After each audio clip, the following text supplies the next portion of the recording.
Welcome to another episode of the Optimistic Met Fan Podcast. I'm your host, Frank Osberger.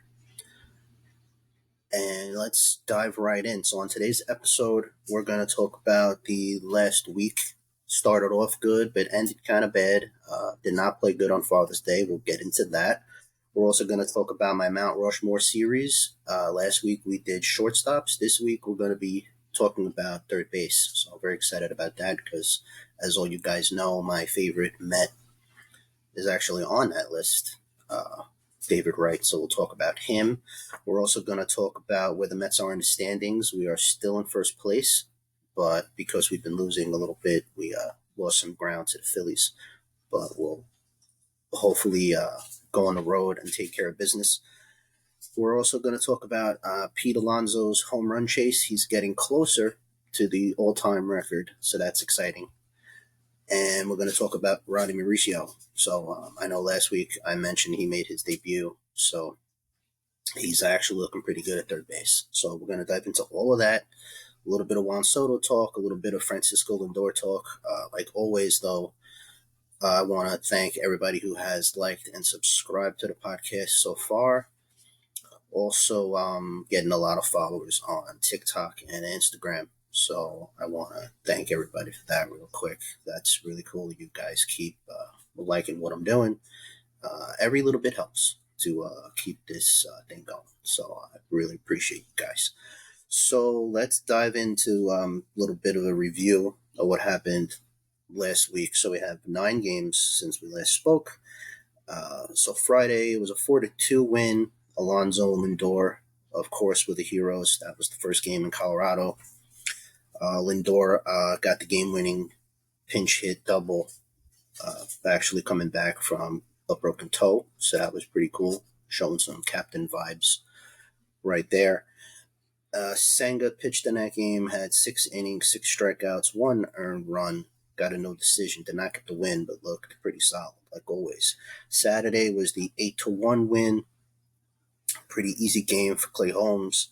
He also pitched 6 innings, 6 strikeouts, 1 earned run, got his 7th win of the season. So really impressive for him. That was also Ronnie Mauricio's first home run, which went an astounding 456 feet.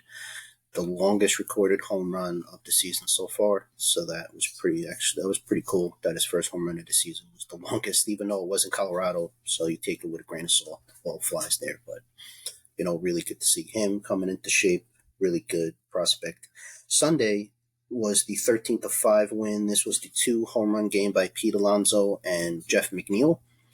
That was also the game where Pete Alonso, as I mentioned in the opening, chasing Darryl Strawberry's home run record, actually went past David Wright for second place.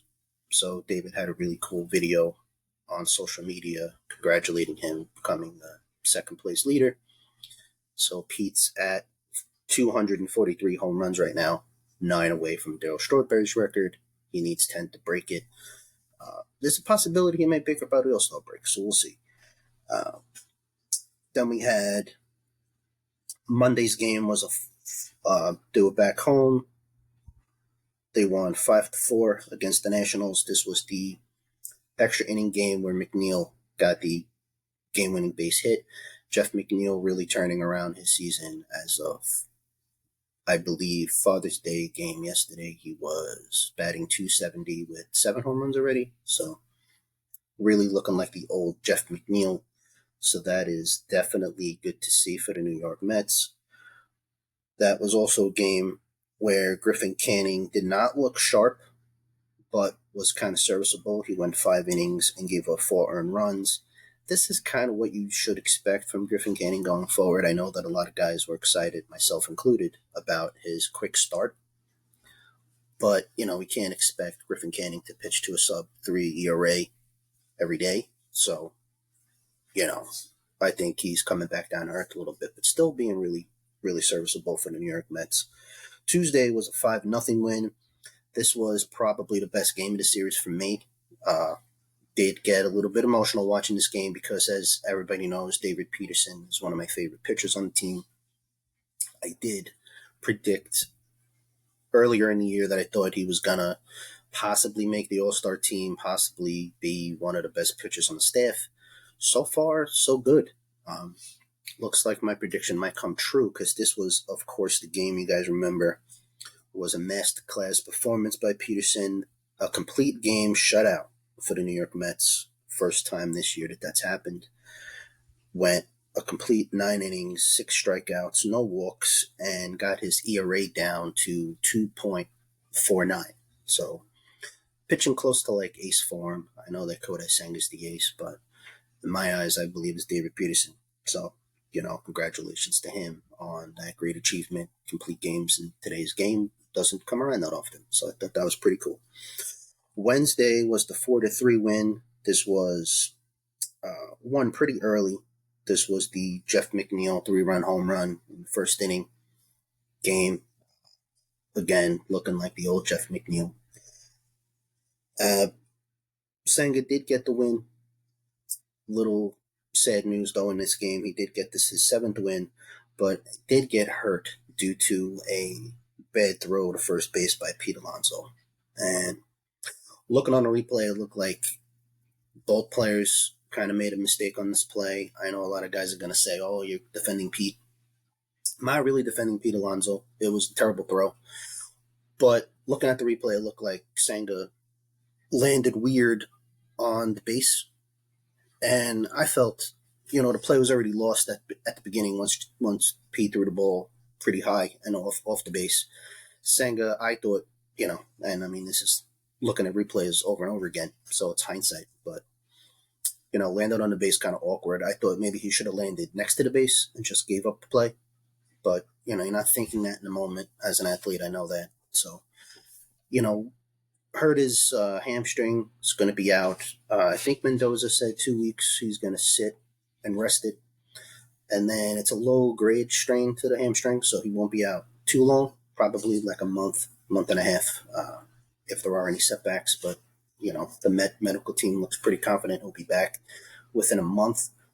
Not exciting to hear that because, obviously, Kodai Senga's been dominant this year. At a sub-2 ERA. I believe it was down to like 1.6 or 1.5 or something like that. Really disappointing he's going to be hurt. But, at this point, next man up mentality. We have a lot of depth. We do have some pitchers coming back from the IL. I'll get into that a little bit later. But, yeah, losing Kodai Senga is going to be a little rough. So, unfortunately, we have to deal with that. But every team has to deal with injuries, so no excuses. Just pay forward and, keep going the way we've been going. We've been winning series. We've been, our depth has been shining through with a lot of these young guys coming up due to injuries to other players, like Mauricio, obviously, when Vientos went down last week.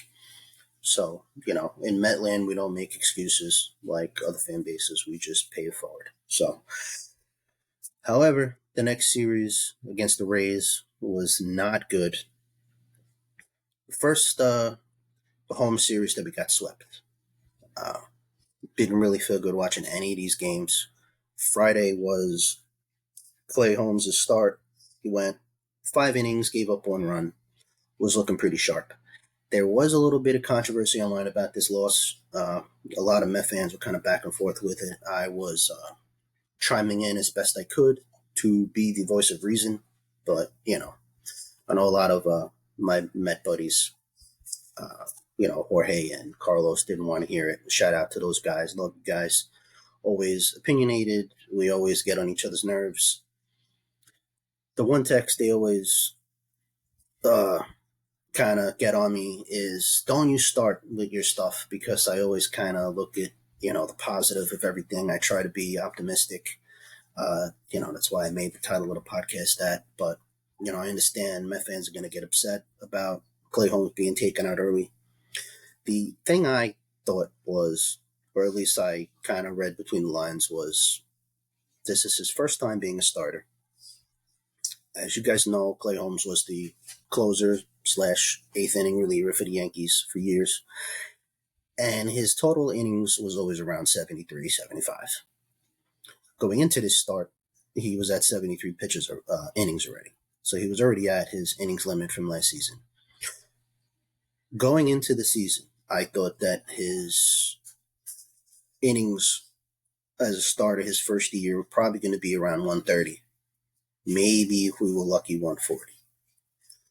If that's the case, we're halfway there, and it's only the second week of June. So, how far do you want to push this guy if you want him at the end of the year as one of your four starters in the playoffs, or even being a starter? Let's say we get all the way to the World Series. You want him to be burnt out and not be able to pitch like how Sean Manaea was last season. You gotta watch those innings limits. So I thought going in, Carlos Mendoza had a plan of saying we're going to go 5 innings no matter what, and then go to the bullpen.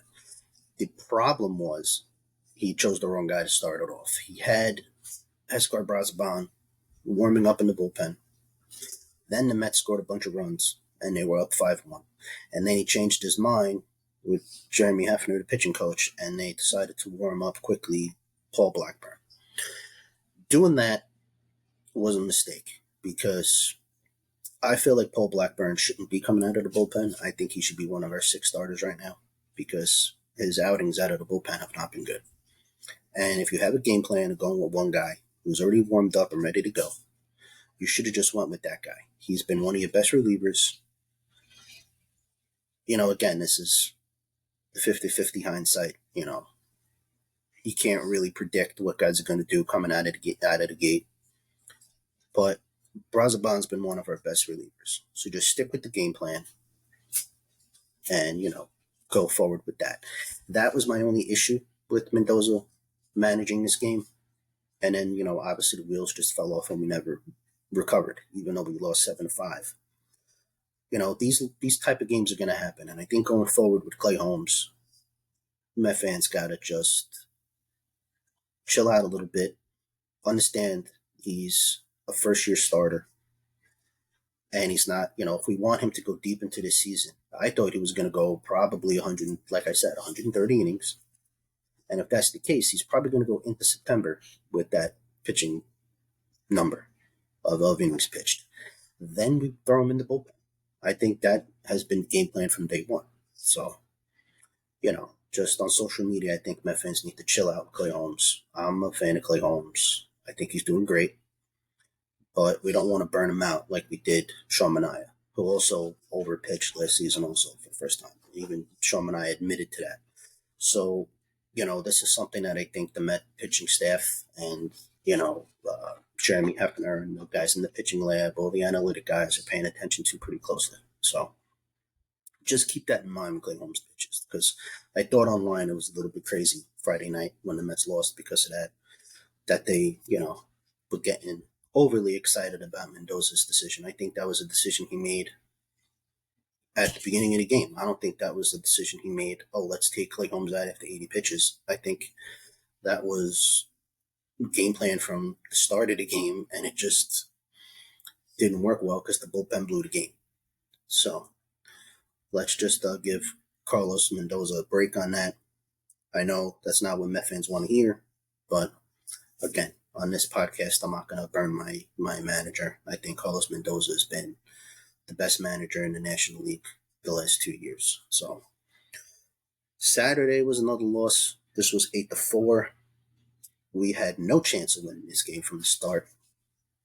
I think, I try to be optimistic as much as I can, but am I the only Met fan that thinks that Tyler McGill should not be a starting pitcher on this team anymore?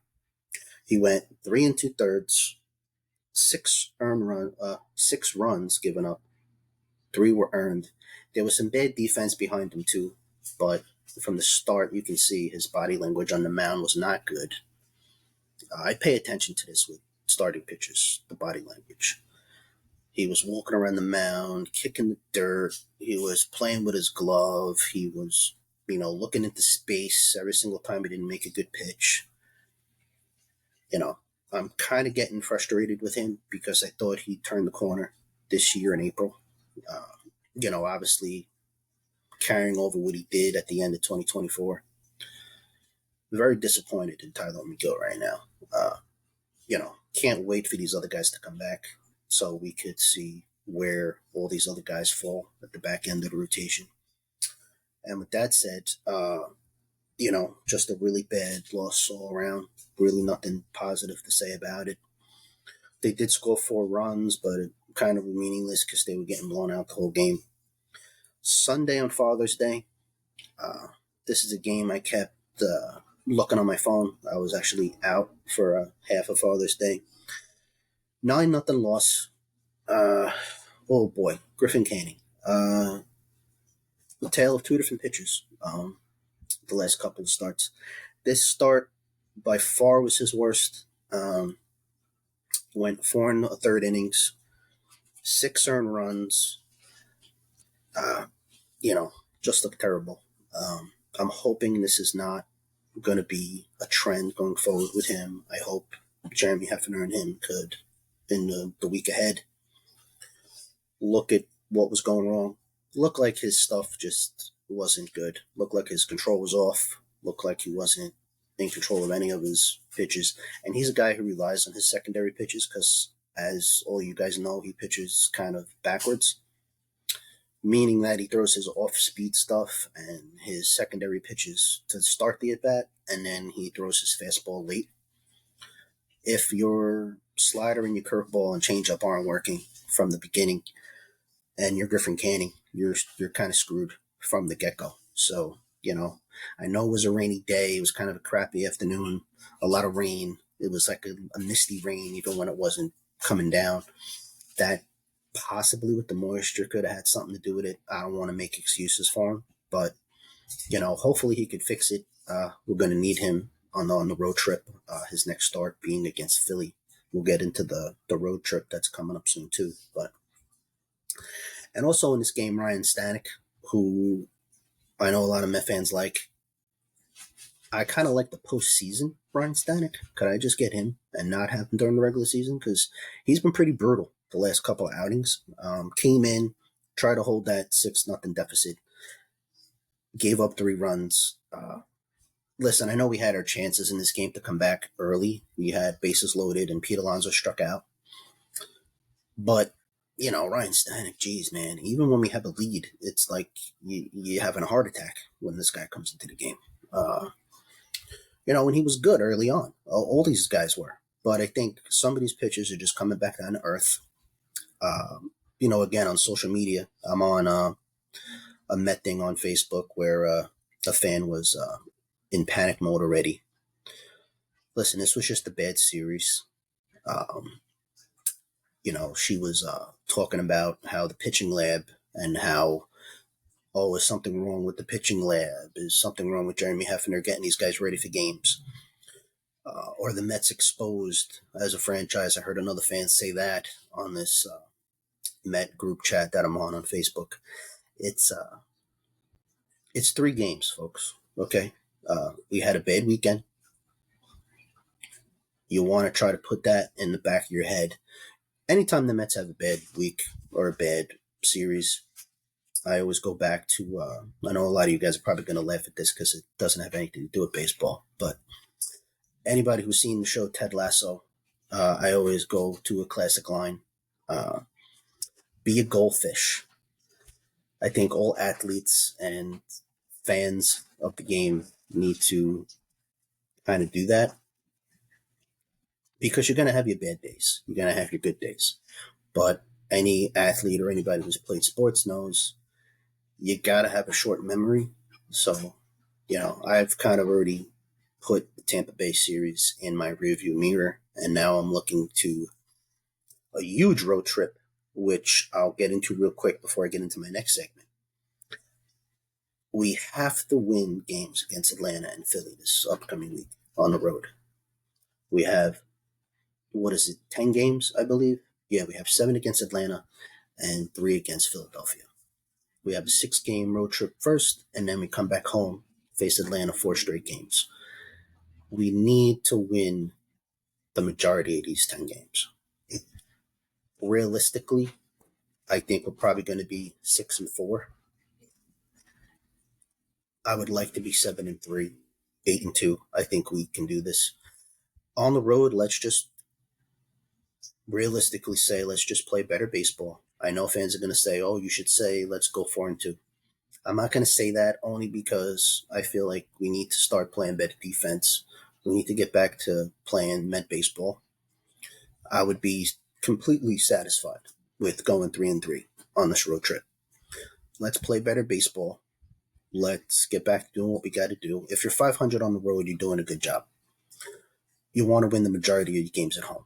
So if we can go 3-3, we'll at least maintain our lead in the division somewhat, and then we could dominate at home. I think that's what we want to do. The Mets have dominated at home.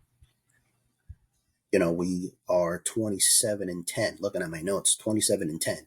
Still the best home record, even though we got swept this past weekend against Tampa Bay. So, talk about, a half, a glass half empty or half full. That's pretty good, being 27-10 at home. So, with that said, we're almost half of the home games done in the season, and we're 27-10. That's pretty good stuff if you're a Met fan. Nothing to really complain about. So that was the week that was. I know it started off really good, but we just hit a bump in the road against Tampa Bay.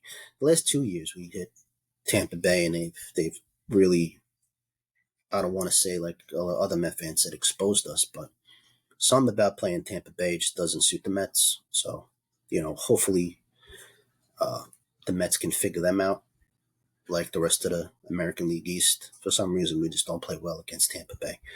But with that said, let's get into some other notes.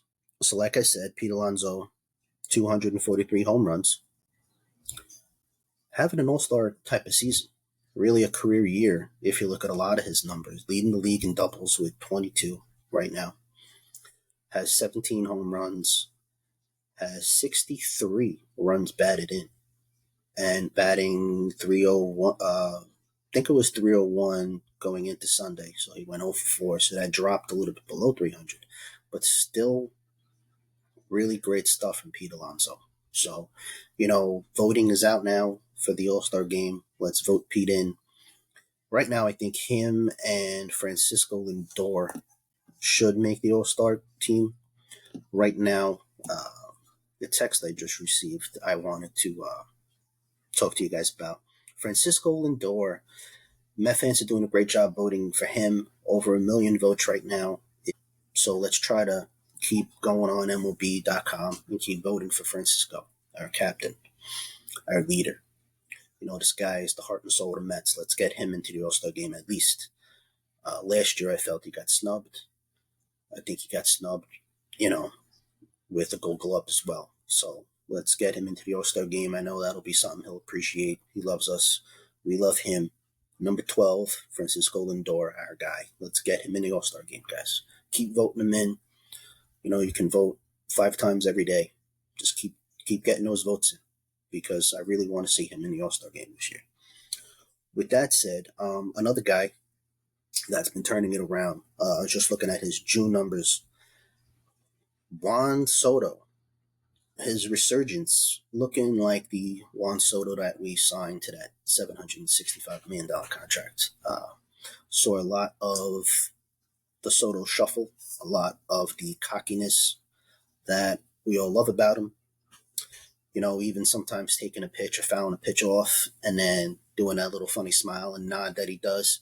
I'd like seeing that, him being goofy in the dugout with the Mets, doing the, bottle flip thing and doing all that stuff. Really looking like he's getting comfortable wearing the orange and blue. That's really good to see. So speaking of his June numbers, batting over 300, 319 average, has 4 home runs, so the power's coming there, has 9 RBIs. What's most impressive, though, is the OPS, the slugging and on-base percentage, over 1,000 right now. So doing really well. Has that over 1,000, 1,046, I think it is. So all in all, Mets looking really good. Disappointing weekend, but I think we could all agree that the Mets are on the right track. Still 45-27 with a 2.5 game lead in the National League East. But we do have a big road series, road trip in general coming up against 2 top National League East teams. Even though Atlanta's been struggling, they're still Atlanta. So let's not take them lightly. But, we're going to have Paul Blackburn pitch one of these games. David Peterson should be fine. And speaking of pitching coming back, I know I mentioned that earlier. I don't know when they're coming back. They should be coming back soon, but their numbers aren't looking too good in the rehab department. You can look those numbers up yourself because I was looking them up and I didn't even want to write them down. They were so bad. So Frankie Montas is close to coming back. Should get 1 or 2 more rehab starts before coming back, but just giving up a lot of home runs. I think his first rehab start, he gave up like 8 runs and 4 home runs. Did not look good. But again, we're going to need these guys. And then, speaking to the AAA manager when he was asked what he thought, he said it's the equivalent of guys starting their spring training. So hearing that, it was kind of encouraging to know, like, okay, these guys are just getting into the swing of it, getting them back on the mound. I don't think Frankie Montas is going to be as bad as Met fans think. I trust Jeremy Hefner and this pitching lab to figure it out. They've turned around so many different pitchers. Looking at Reed Garrett in the bullpen, having an all-star season. Talking about Griffin Canning, even though he, had an awful start this last Sunday. These are guys that no Met fan thought were going to be good. And then they're 2 of the best guys on the team, for most of the year. So I have a lot of confidence in Frankie Montas to figure it out. More importantly, a bigger part of that rotation could be coming back, possibly by late June, if he gets a couple of good rehab starts in, and that's Sean Manaea. So he did pitch at Brooklyn the other night. Did not know he was going to be in Brooklyn. I might have even went to that game if I knew he was going to be there. He did pitch 35 to 40 pitches, gave up 1 or 2 runs, I think it was. So he's coming along pretty nicely. So we'll see with those 2 guys coming back to give us some depth, especially with Senga going down. So other guys on the mend, I know my partner in crime, my wife will be happy to hear this. Jesse Winker is hopefully coming back at some point close to the All-Star break, I think. Obliques are kind of tricky, so hopefully we get him back. I know Mendoza said that Mark Vientos, one of my favorite guys, going to start his rehab assignment in AAA. Asked about how long that was going to be. He said, we'll see. Depends on how Mark Vientos, how he looks. We had that mild hamstring pull. So hopefully we get him back. The only issue the Mets are going to have when all these guys come back is where do you fit everybody? Because obviously that there's a roster crunch when these things happen. And here's where a lot of Met fans might get mad at your optimistic Met fan, because I had a little bit of a fun take on this. So I know a lot of Met fans like Luis Angel Acuna. I love his speed. I love his defense. Looking at his offensive numbers overall, they're terrible. His on-base percentage is not good. His slugging is not good. Only has 6 runs batted in. His batting average isn't that good.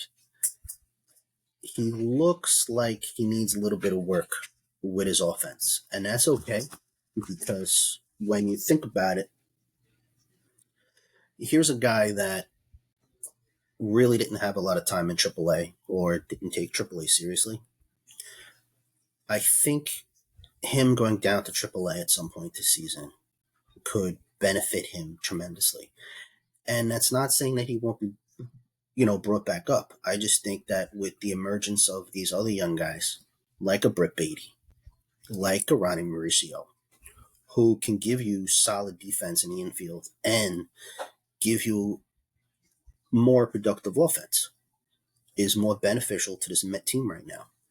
And it's constant with David Stearns that he even emphasizes this on every interview that he has, every team, meetings that he has. Even Carlos Mendoza preaches it. Putting the best teams out there and the best roster is of tremendous importance right now for the New York Mets. Just keeping a guy up here to be a pinch runner and a late inning defensive replacement, to me, is doing him a disservice. Because if this guy is going to be our second baseman of the future, like a lot of Met fans think, myself included, he's only 23. We could always bring him back up at the end of the year when you could extend your rosters. Plus, looking at it from, the management side of it, you could boost up his trade stock. Not saying that I want to trade him, but you can send him down to AAA and he could be a better second baseman. Not that he isn't already, but he could improve there. You could play him at third. You could play him at short, his natural position. You can even play him, as crazy as it sounds, because he's so athletic, in center field. So he could be kind of like your Jeff McNeil type, where he plays all these different positions. And I think that would do Luis Angel Acuna a tremendous service. And even the Mets, if you want to keep him when Jeff eventually leaves, you could have that flexibility with the roster that you have. Because when these other guys come back, like I mentioned, Jesse Winker and Vientos, it's pretty darn obvious that that's your DH platoon. Now, unfortunately, that means somebody has to go because, again, you have a roster crunch. I have another guy that I think might be on his way out soon, and I don't want to upset a lot of Met fans that watch this show. I know there's a few that like this guy. Starling Marte is making way too much money just to be a DH and a part-time DH at that. And I know he's been playing good the last couple of weeks, but I think Mark Vientos and Jesse Winker coming back and giving this team a boost offensively could mark the end of Starling Marte's tenure on the New York Mets. Not saying that I don't like Starling Marte. I think that he's not doing the best that he can. But this is the unfortunate business of baseball, right? There's only so many mouths to feed, so many positions to feed with players that, you know that Alonso's not going anywhere. Lindor's not going anywhere. Soto and Nemo, the cornerstones in the outfield, aren't going anywhere. There's not a lot of positions where Marte could be serviceable for this Mets team. So, we'll see what happens. I trust David Stearns will put the right players out there.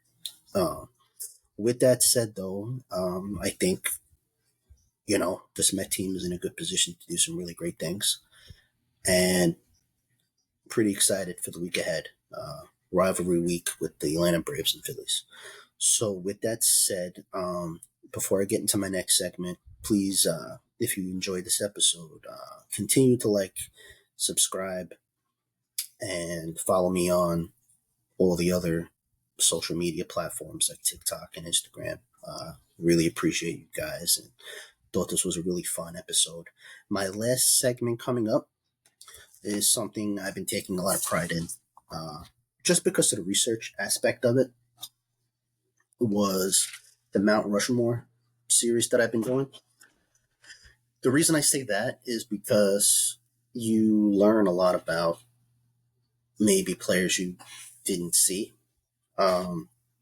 Obviously, I'm a 90s kid, was born in the mid 80s. So, looking up players from the 60s that my dad watched.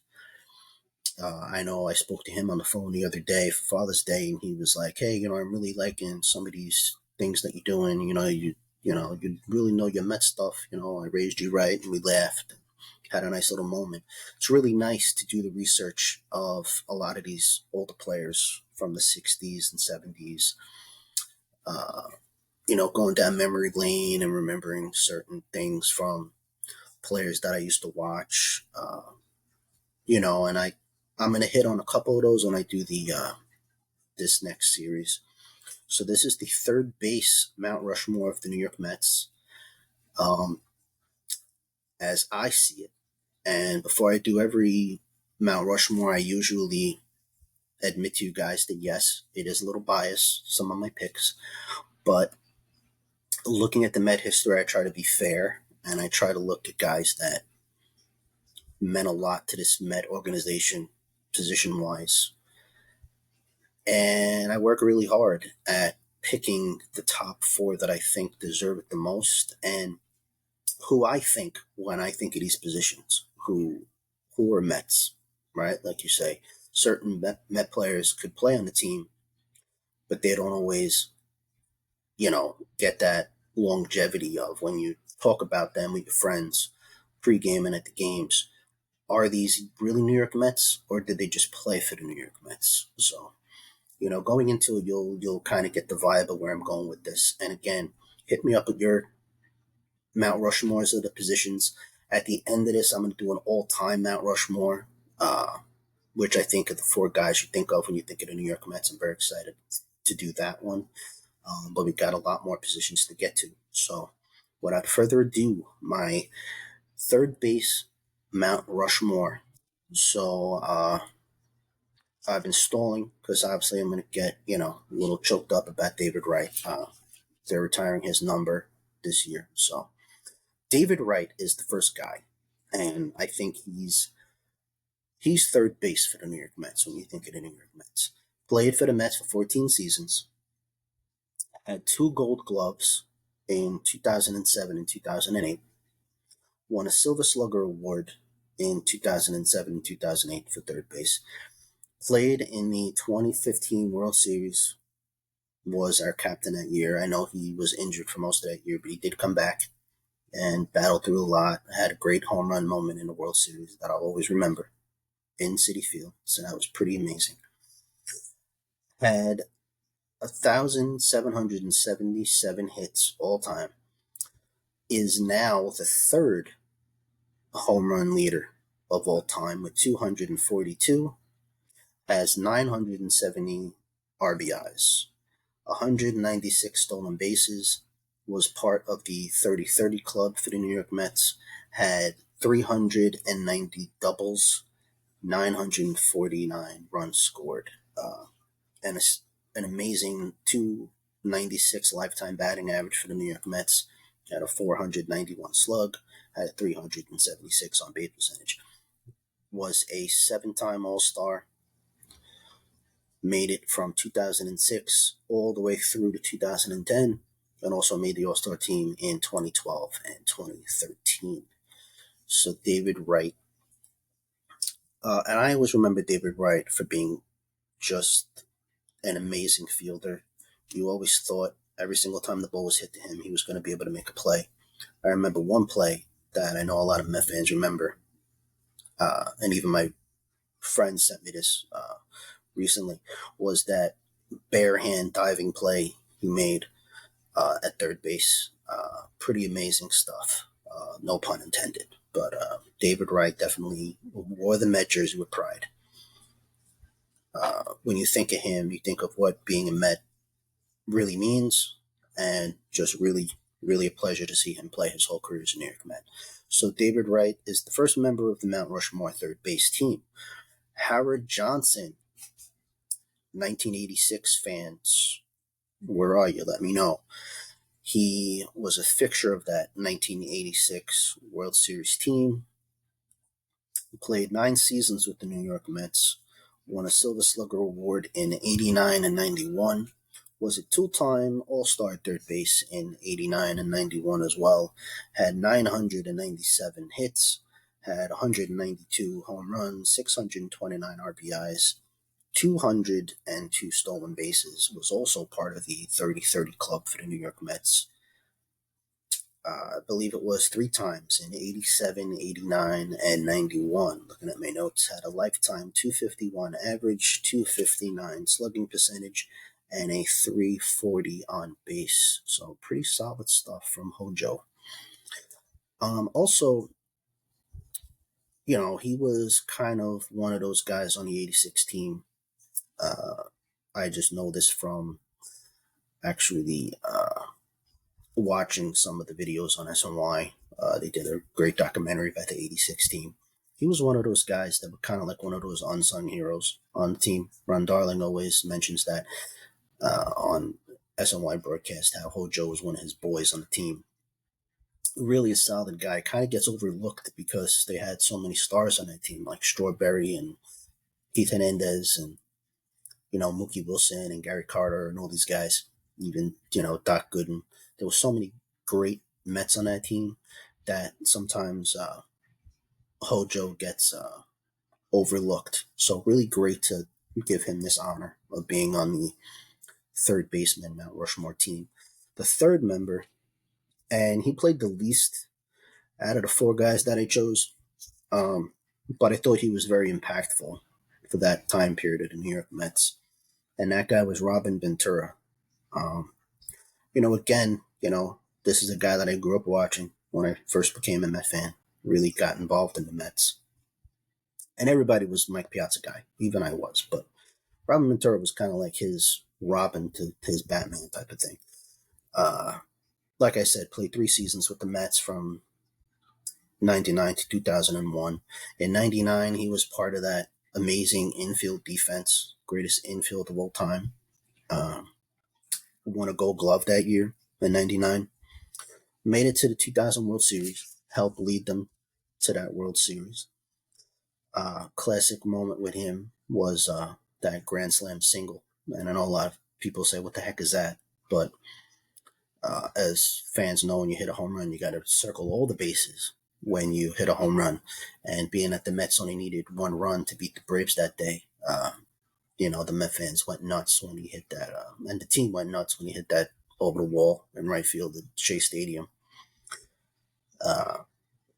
But again, they attacked him at second base and didn't allow him to run all the bases. So we classically named that the Grand Slam single. Always remember that as one of the coolest moments. Him jumping into Mike Piazza's arms because they wouldn't let him around second base. So had 394 hits in his 3 seasons, had 77 home runs, 265 RBIs, 260 batting average with a 468 slug and 360 on base percentage. Was really solid at third base. Another, even before David Wright came, obviously, he was a solid third baseman, always making great plays, making it look simple, making it look easy. Rob Ventura, also a good memory I have of him, not baseball related, but it was during a rain delay at Yankee Stadium. Actually, a rain out at Yankee Stadium. They had video of him dressing up like Mike Piazza. I always found this to be one of the cool things about Robin Ventura, being a cool teammate and just keeping everybody loose, making them laugh. Had the mustache, put pads in his jersey to give him more muscles, and kind of just had all the mannerisms of Mike Piazza down, and then was running the bases and sliding in the rain. I thought that was pretty comical stuff. You could look that up. That was pretty funny. So he's the third member of the Mount Rushmore team of third base. And the last guy, and this is why I said that looking up these guys was so fun, because looking at third base, it was really tough coming up with a fourth guy because that's not a rich position for the New York Mets, third base. That's why I think a lot of Met fans appreciate what David Wright did for so long. It was really hard coming up with a fourth member of this Mount Rushmore. But, being that that's what it's called, you got to come up with a fourth name. And the guy that I came up with was Wayne Garrett. Now, when I first looked him up on this Mets database that I was looking at for all this stuff, I was like, who the heck is this guy? Sounds like a hockey player, Wayne Garrett. Played 8 seasons with the New York Mets, but he was one of those 60s and 70s guys. So a shout out to all my older Met fans that were able to watch him play. He wasn't very offensive for the New York. He wasn't an offensive guy. He was more of a defensive guy. Did win the World Series with the Miracle Mets in '69. Also played in the World Series in '73. So I felt with that alone, he deserved to be included on this list. I'm praying the Mets start getting better third basemen. Brett Beatty, please, have a great career with the New York Mets so I can add you onto this list maybe in the next 10 years or so. I say that jokingly, maybe Ron Mauricio, somebody, because I really want to make this list as great as possible. But You know, not taking anything away from Wayne Garrett. I don't want to disrespect them in any way. It's just looking back, it's kind of comical that I had those three guys and I hated this guy. With that said, he, in his 8 seasons with the Mets, had 667 hits, 55 home runs, 295 RBIs, had a batting average of 237, slugging of 343, and an on base of 348. So, as you can see, like I said, he wasn't an offensive guy. He was like one of these defensive spark plugs that just, was a pretty nice member of that 69 team. So I thought he deserved to be on this list. With that said, I thought that this list was pretty fun. I thought this list was pretty accurate. Let me know what you guys think about these lists. I'm going to be doing catchers next week, so I'm excited to talk about the different catchers that the Mets have had. So that'll be a fun thing to do next week. Also, next week, I'm going to be debuting a new segment on the show. Thought long and hard about this. Something I've always wanted to do because it's a lot of research, and that's kind of what I've been into lately, and that's Prospect Watch. So I'll be talking about the best prospects from high A, double A, and triple A. So very excited to talk about that with you guys. A lot of great prospects are coming up through the Mets farm system. So that is going to be it for today's show, I think. I think the show was great. I enjoyed doing it. I always enjoy talking to you guys about the Mets. I can talk about the Mets all day long, all year long. Love wearing my jerseys, love showing you guys my different hats and the Met flag behind me. Going to be thinking about maybe showing you guys some other memorabilia that I have. But with that said, like I always say at the end of every show, have a great week, everybody. Enjoy the games this week against Atlanta and Philly. Let's go, Mets, and stay amazing. Thanks a lot, guys. I'll see you next week. Bye.